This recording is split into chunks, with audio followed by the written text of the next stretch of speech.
Hello, and welcome to another episode of the Good Boxing Podcast with your host, Josh Saez.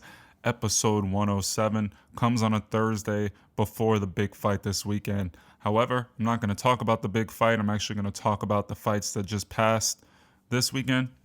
Right, we had the big fight with Miguel Berchelt versus Oscar Valdez, and we had Adrian Broner versus Giovanni Santiago. I know I had spoken about this and touched on these before, but I kind of wanted to explain to everyone that hindsight data is always the best, right? But I did want to elucidate the fact that surprisingly, well, I don't know if it's surprising at all, honestly, if you think about the matchup and kind of heed the expectations of what happened last Saturday. Miguel Berchelt versus Oscar Valdez blew out Adrian Broner versus Giovanni Santiago. The undercard with Otto Vailin and Dominic Breazeale certainly was interesting as well, but the Berchelt versus Valdez fight surpassed in terms of views. I mean, you really got to kind of look at it from a perspective, and I'm not trying to denigrate what Adrian Broner is as a draw, but there were a lot of factors that I think kind of took place here. Just to kind of give you a gist of the numbers, Oscar Valdez versus Miguel Berchelt peaked at 960,000 viewers, and at a low was 920,000. So that means people were really engaged and invested in the fight, and that's a pretty good viewing for a boxing match on a Saturday at the time it started. I mean, the main event started, like 11:30, 11:45 almost, and it was a day where, even for me, someone that's covering boxing, I tried looking at every single fight throughout the day, and it was very, very hard to keep up. You had the Josh Kelly, David Avenizin card over in the UK, and then right after, you had the Showtime fights that were kind of running in sync with the Adrian Broner and, running in sync with the Berchelt and Oscar Valdez fight.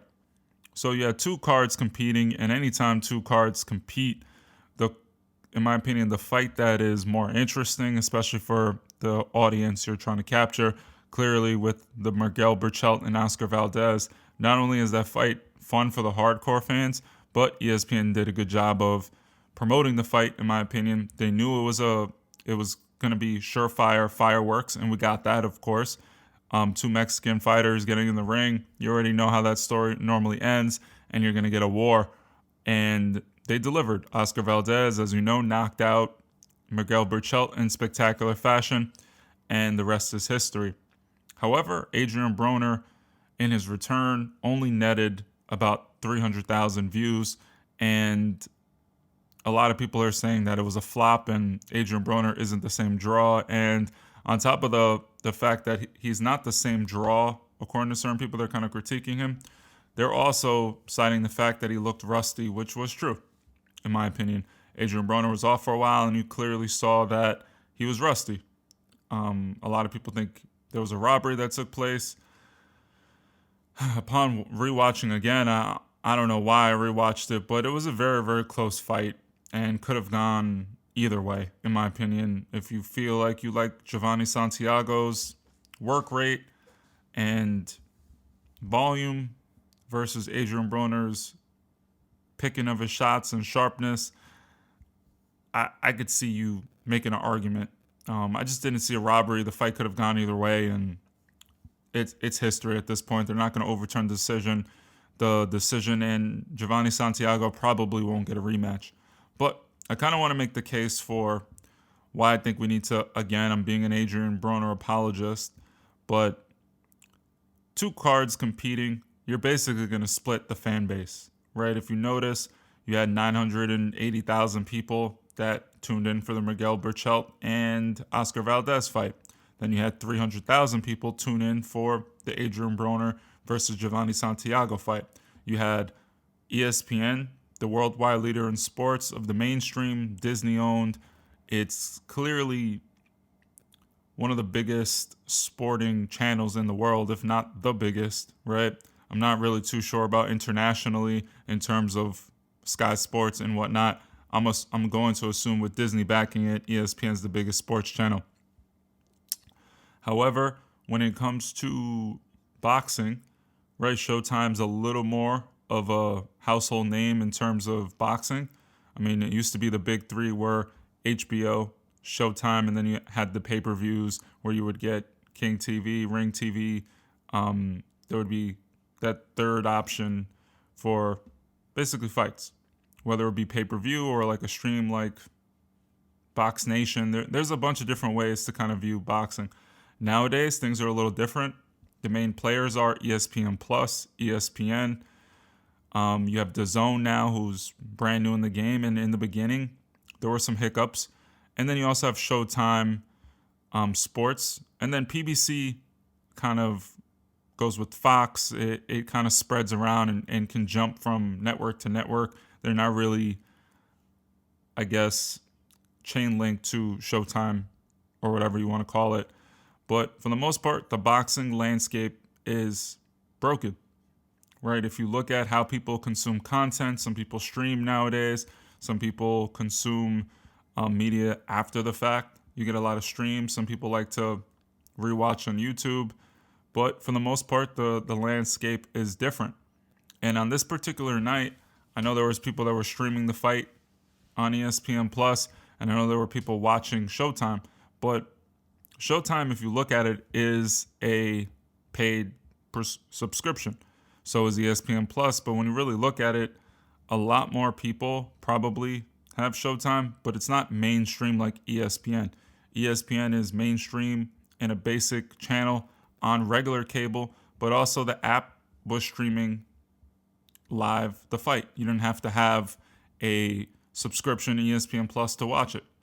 I know if it's on mainstream ESPN, you have a long day of sports, you have a bunch of lineup, and you also have the fight constantly being shown on mainstream television. So I think there was a mistake in aligning Adrian Broner with the ESPN Berchelt and Valdez card, right? That fight was made a long time ago, and there was substantial promotion behind it.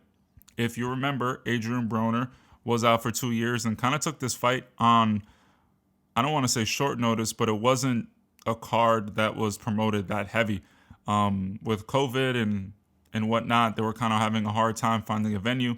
And Adrian Broner actually was supposed to fight on the 14th, the week prior, because I'm sure they knew that the Berchelt and Valdez card would cannibalize the Broner and whoever fight.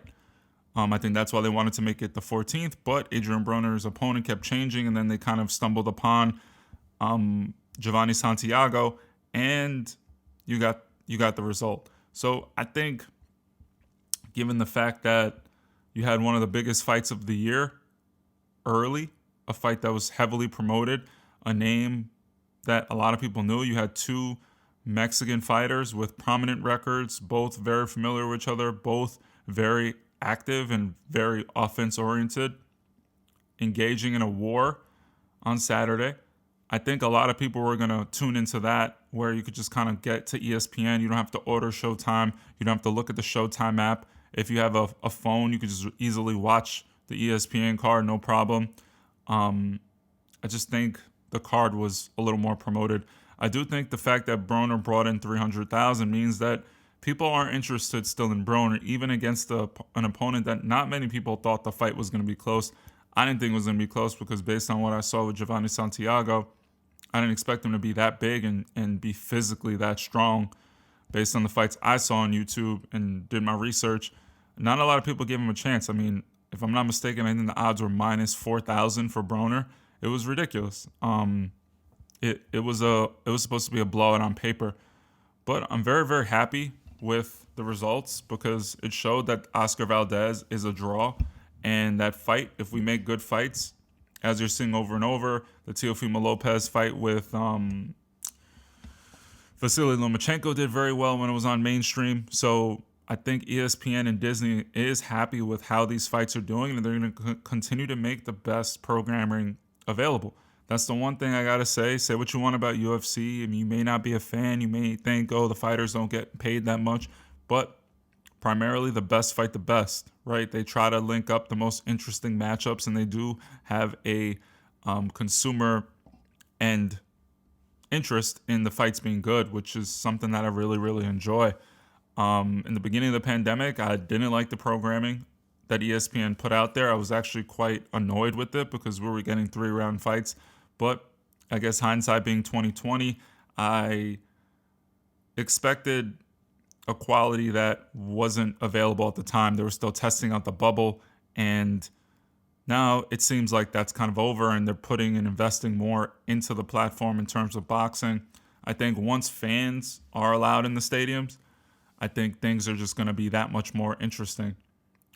I do like the fact that both cards had a pretty solid showing, and I don't think it's fair for Broner to be kind of compared to a matchup that was just a more quality event.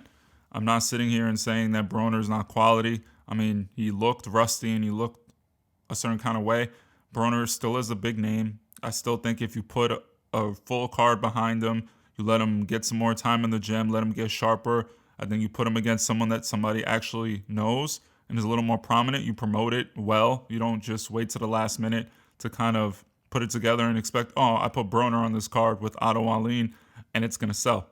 Clearly, Berchelt and Valdez have a huge fan base, right? Mexicans draw a lot of fans. It makes it an international fight. And ESPN is a pretty big channel. I mean, hopefully we learn from this and we don't do this again. I just kind of wanted to touch on that. Congratulations to Oscar Valdez and Miguel Berchelt for a fantastic showing. I think the fact that so many people showed up for two fighters that engaged in a very, very good event in early February. I mean, early in the year in February. It's a success. Adrian Broner, shout out to you. You did well with the draw, considering it was your first time back, and they really didn't promote the fight. So, yeah, I just wanted to kind of touch on that. I hope you enjoyed this episode. It's going to be quick. I have a couple of cool things in the works for the quality of the audio. I'm going to upgrade a lot of stuff, and you guys will start to hear the quality, in my opinion. I still got those interviews coming, and I hope you enjoyed this episode.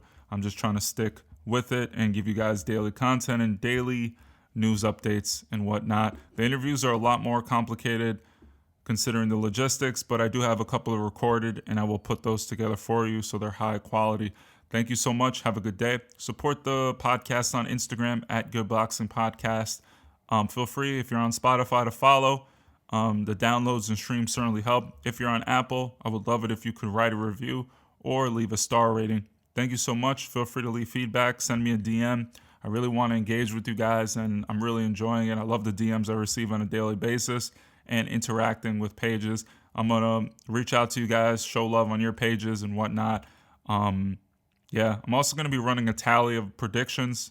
I got a couple of requests for, like, hey, I like taking picks, just keep track so you could kind of show more or less how they're going, because I do pick a lot of underdogs, and it seems like when you lose, it's a big deal. But if you're familiar with gambling and odds, if you are wrong a couple times but hit a couple of solid underdogs, like Oscar Valdez was plus 325, as high as plus 400, etc. But regardless, enjoy. Have a good day. Be well.